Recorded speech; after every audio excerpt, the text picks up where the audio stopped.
क्या इंडक्शन पर रोटी सही से नहीं बन रही, वैसी नरम फूली हुई जो गैस पर बनती है? तो आज इस वीडियो में मैं आपके सामने इंडक्शन पर ही अलग अलग तवे यूज़ करके रोटी बनाकर दिखाऊंगी, जो बेस्ट तरीका है उसे फॉलो करके। और आखिर में आपको बताऊंगी कि इंडक्शन के ऊपर अच्छी रोटी बनाने के लिए कौन सा तवा बेटर रहेगा। तो मुझे पता है काफ़ी लोगों की ये शिकायत होती है कि इंडक्शन पर अच्छी रोटी नहीं बनती है, तो चलो आज यही चेक करते हैं।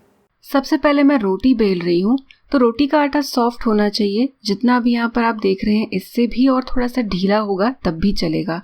तो एकदम अच्छे से बढ़िया से बेल ले, किनारों पर थोड़ा पतला, बीच में थोड़ा सा मोटा, कुछ इस तरह से। यहाँ पर मैं हार्ड एनोडाइज तवा यूज़ कर रही हूँ। इसमें इंडक्शन बेस है। सारे हार्ड एनोडाइज में इंडक्शन बेस नहीं आता, ये इंडक्शन बेस वाला है। तो यहाँ पर मैंने तवा गर्म किया है 1600 वॉट पर। मेरे पास जो इंडक्शन है इसका मैक्सिमम वॉटेज 1600 है। कुछ 5-10 सेकेंड एक साइड में सेकने के बाद इसे पलटना है और फिर इसे पकाना है। जैसे हम गैस पर रोटी सेकते हैं कि थोड़ी देर में हम जो साइड वाला हिस्सा है उसे तवे के बीच में ले आते हैं और हल्के हाथ से कपड़े से प्रेस करते हैं ताकि किनारों तक रोटी पक जाए। बस वही सारी चीज़ें मैं फॉलो कर रही हूँ। तवा बहुत ज़्यादा गर्म नहीं हो रहा है, तो 1600 पर जो मैंने तवा गर्म किया है 1600 वॉटेज पे ही ये अभी भी चल रहा है। तो देखिए रोटी फूल गई है। अब और ब्राउनिंग हो, आपको लग रहा है ये और पकनी चाहिए, इस चक्कर में अगर इसे पकाते रहेंगे तो ये ड्राई आउट हो जाएगी। तो ये रोटी यहाँ पर बन गई है, इसे और ज़्यादा मैं नहीं कुक कर रही हूँ और तुरंत मैं रोटियों को घी लगा कर रख रही हूँ। आखिर में सब तवे पर जो रोटियाँ बनी हैं वो मैं आपको एक साथ दिखाऊंगी, कंपैरिजन करेंगे। नेक्स्ट यहाँ पर मेरे पास है कास्ट आयरन का तवा। मैं इसका यूज़ डोसा और उत्तपम बनाने के लिए करती हूँ। तो ये मैंने देखा कि बहुत जल्दी गर्म हो गया, बिल्कुल जैसा होना चाहिए। तो इस तवे में आपको हाई वॉटेज पे जाने के बाद बहुत जल्दी वापस से वॉटेज को कम भी करना पड़ जाएगा, जो कि बहुत अच्छी बात है। तो इसमें मैंने नोटिस किया कि जो पावर है मैंने 700 से 1400 के बीच में रखी। जब ज़्यादा गर्म हो गया तो थोड़ी सी कम कर दी, थोड़ा कम हुआ तो ज़्यादा कर दी। और इसमें ज़्यादा फटाफट रोटी जो है सिक रही है, क्योंकि जितनी ज़्यादा देर रोटी तवे पर रहेगी उतनी ज़्यादा वो खिंची खिंची और हार्ड होने लगती है। उसमें भी आप देख रहे हैं कि मेरे पास जो ये तवा है कास्ट आयरन का, ये एकदम स्मूथ वाला है। इसका सरफेस एकदम स्मूथ है। तो यहाँ पर रोटी काफ़ी अच्छी मुझे लग रही है बनते हुए। जो पहला तवा था उससे भी बेटर लग रही है, तो एक और मैंने सोचा कि बना ली जाए। और कास्ट आयरन की प्रॉपर्टी है कि एक बार अच्छे से वो गर्म हो गया ना, वो ज़्यादा देर तक गर्म होता है। तो ये तवा काफ़ी एनर्जी एफिशिएंट है, क्योंकि ये जल्दी गर्म होता है, ज़्यादा देर तक गर्म रहता है। तो इंडक्शन की हाईएस्ट पावर को यूज़ करने की भी ज़रूरत नहीं है और रोटी भी काफ़ी अच्छी बन रही है, आप देख ही सकते हैं। सिर्फ अच्छी ही नहीं, ये रोटी जल्दी जल्दी भी बन रही है, उसी तरह से जैसे हम गैस पर फटाफट रोटी बनाते हैं। हनीकॉम का ट्राईप्लाई तवा आजकल बहुत पॉपुलर है। इस पे डोसा बहुत अच्छा बनता है। मैंने गैस पर इसे नॉर्मली डोसे के लिए यूज़ किया है, पर आज मैं इसे इंडक्शन पर रोटी के लिए यूज़ कर रही हूँ।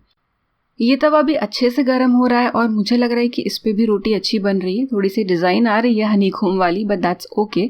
लेकिन यहाँ पर मैंने नोटिस किया कि मुझे कांस्टेंट 1600 वॉट पर इंडक्शन रखना पड़ रहा है। मतलब तवा इतना गर्म नहीं हो रहा है कि मुझे ऐसा फील हो कि चलो टेम्परेचर यानी वॉटेज को थोड़ा नीचे लाया जाए। तो ये अच्छा है, बट वॉटेज जो है पूरा हाई वाला ही यूज़ हो रहा है यहाँ पर, 1600 वाला। और रोटी भी लेकिन काफ़ी अच्छी बन गई है। ये है नॉनस्टिक तवा। ये काफ़ी अच्छी क्वालिटी का नॉनस्टिक तवा है, फ्लैट है और आप देख सकते हैं बीच में से उठ भी नहीं रहा है गर्म होने के बाद। तो ये तवा मैं देख रही हूँ कि मैंने अच्छे से पहले इसे छोड़ दिया था इंडक्शन पे, पर फिर भी ये बहुत तेज़ गर्म नहीं हुआ है। तो अभी भी मैंने 1600 वॉट ही रखा हुआ है, पर इसमें सेक आ ही नहीं रहा है। मतलब मुझे तो लग रहा है कि बस पूरा रोटी का जो मॉइस्चर है वो उड़ जाएगा, लेकिन इसमें कलर ही नहीं आएगा। वैसे मैंने नोटिस किया है कि नॉनस्टिक का तवा गैस पर भी रोटी बनाने के लिए लोहे के मुकाबले अच्छा नहीं है, पर इंडक्शन पे तो ये और ही अच्छी परफॉर्मेंस नहीं दे रहा है।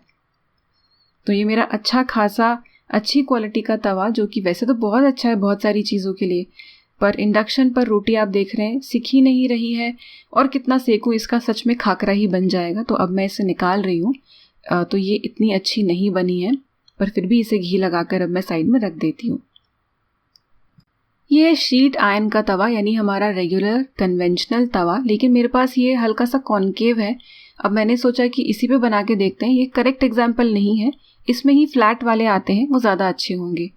लेकिन मैंने नोटिस किया कि फ्लैट ना होने के बाद भी ये काफ़ी अच्छा गर्म हो रहा है।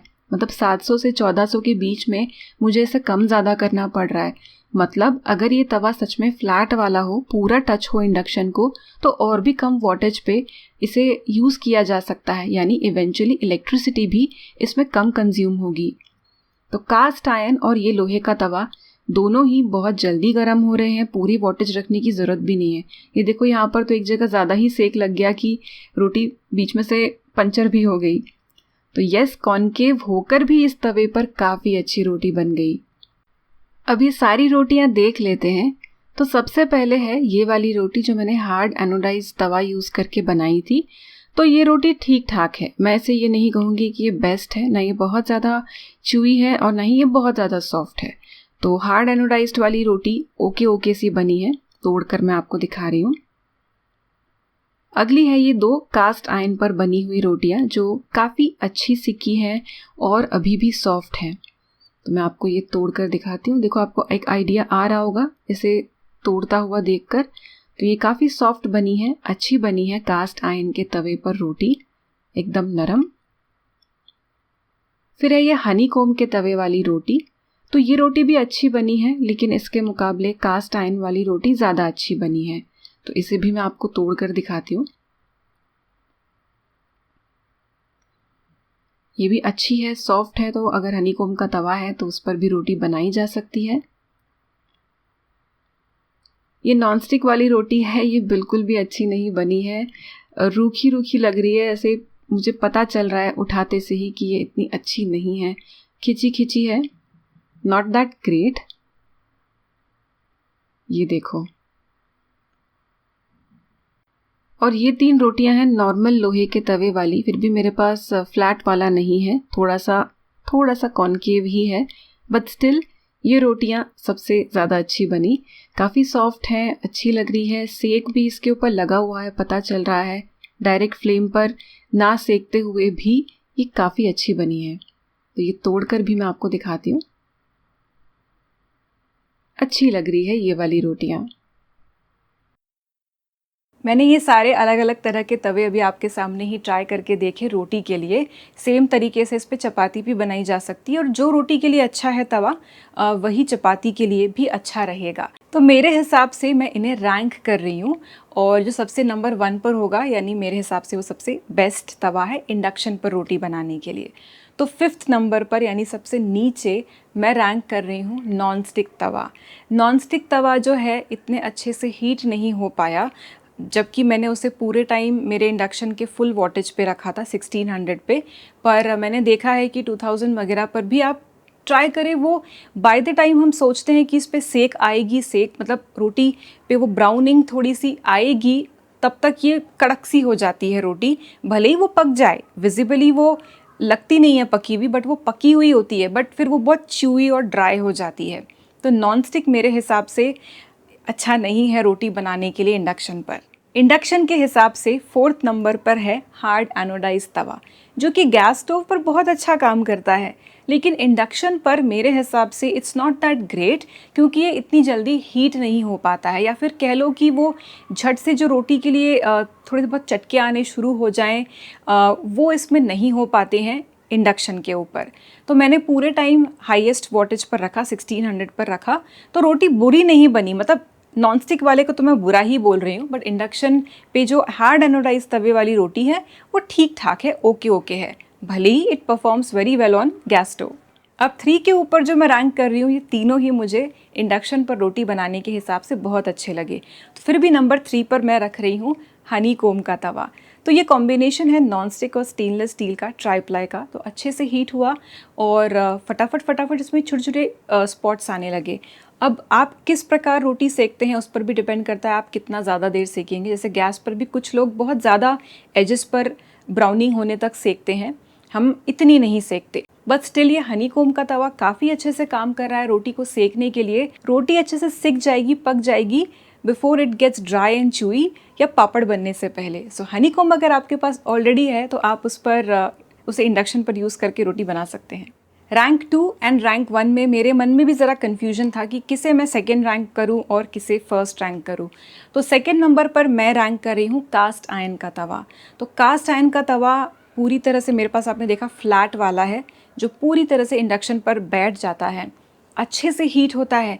इनफैक्ट इसे 1600-1400 तक ले जाने की भी ज़रूरत नहीं है।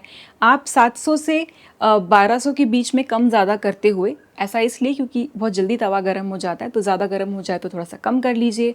ऐसा करते हुए भी आपको 1400 के ऊपर जाने की भी ज़रूरत नहीं है।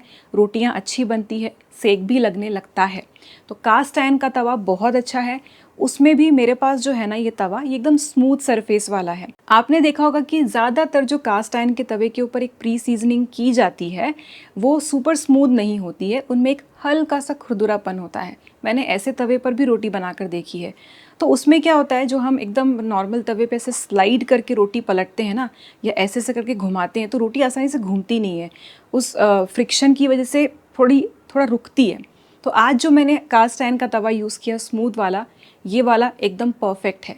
तो अगर आप अभी तक आपने परचेज़ नहीं किया है तो ये स्मूथ वाला तवा ले ले। डोसा वगैरह भी इस पर अच्छा बनता है, मैं बनाती हूँ हमेशा, और रोटी के लिए भी अच्छा होगा। बट अगर आपके पास ऑलरेडी कास्ट आयरन का वो थोड़ा सा जो खुरदरा वाला होता है वो है, तो आप वो भी यूज़ कर सकते हैं। नंबर 1 पे मैं रैंक कर रही हूँ मेरा लोहे का तवा, जो सबसे सस्ता, सबसे बेसिक है। पर हाँ, मेरे पास परफेक्ट डिज़ाइन नहीं थी इसमें। परफेक्ट डिज़ाइन से मेरा मतलब है कि इंडक्शन के लिए पूरा फ्लैट सरफेस चाहिए। तो इस तरह के लोहे के तवे फ्लैट भी मिलते हैं। अब इतने शॉर्ट नोटिस पे मैं ख़रीद नहीं पाई, डिलीवर नहीं हो रहा था। तो अगर आप लोहे का तवा लेंगे जो इंडक्शन पे थोड़ा सा फ्लैट हो, तो वो सबसे बेस्ट होगा। तो लोहे का मतलब शीट आयरन वाला, पतला वाला, नॉट कास्ट आयरन जो लाइट वेट होता है, ऐसा तवा। तो अभी आपने देखा कि मेरा तवा जो था आइडियल भी नहीं था, पूरा टिक भी नहीं रहा था इंडक्शन के ऊपर, फिर भी काफ़ी हद तक अच्छी रोटियां बन गई। इंडक्शन पे बनने के मतलब इंडक्शन पे बनी है फिर भी। तो कोई भी आप लोहे का तवा अगर यूज़ कर रहे हैं इंडक्शन पर रोटी बनाने के लिए, तो उसमें भी कास्ट आयरन की तरह ही मुझे बहुत ज़्यादा हीट नहीं करना पड़ा। मतलब 1200 के ऊपर थोड़ी देर के लिए मैं 1400 वॉट पे गई थी, वरना मैंने नीचे ही रख के इस पर रोटी बना ली। अब डेफिनेटली इंडक्शन है तो आप तवा हटाकर जो गैस पर सेकते हैं, मैं भी वैसे रोटी सेकती हूँ, गैस पर उल्टी डाल दी तो कुछ भी हो, मतलब 99% पूरी ऐसी फूल ही जाती है। तो ये थोड़ा अचीव करना इंडक्शन पे मुश्किल है, बट इट्स ओके। इम्पॉर्टेंट ये है कि टाइमली, सही टाइम पे रोटी पके, नरम रहे। ऐसा नहीं है कि पकाए जा रहे हैं और बाय द टाइम वो पक रही है वो खिंची खिंची सी हो रही है। तो ये थी मेरे हिसाब से रैंकिंग। तो ये जो रैंकिंग है ये अलग हो सकती है एक नॉर्मल गैस स्टोव के लिए, ये इंडक्शन के हिसाब से मैंने आपको बताई। तो आई होप इंडक्शन पर रोटी अब आप भी अच्छी बना पाएंगे आयरन का, यानी लोहे का या फिर कास्ट आयरन का तवा यूज़ करके। तो अगर आपको ये वीडियो यूज़फुल लगा हो, और भी जिन लोगों के लिए यूज़फुल हो सकता है उनके साथ इसे शेयर करें, वीडियो को लाइक करें और चैनल को सब्सक्राइब करें मुझे सपोर्ट करने के लिए। मिलते हैं अगले वीडियो में, तब तक के लिए बाय।